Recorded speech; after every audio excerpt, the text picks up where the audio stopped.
আমরা chicken sausage বানিয়েছি, এবার সেগুলোকে একটা একটা করে বার করছি। এখানে 3টে আমি বের করেছি, দেখো একদম দোকানের মতো যেমন কেনা সসেজ হয় সেরকমই হয়েছে।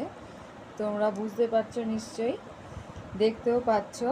হ্যাঁ, এই বাকি সসেজগুলোকে এবার আমি আনমোল্ড করছি। দেখো এইগুলো আমি এই ফয়েল র্যাপ দিয়ে আমি এটাকে মুড়ে করেছিলাম, পুরো রেসিপিটা দেখানো হয়নি। আবার যখন এই প্রথম আমি বানালাম মেয়ের আবদারে, এরপরে যখন আবার নেক্সট বার করবো অবশ্যই তোমাদের সাথে রেসিপিটা শেয়ার করবো।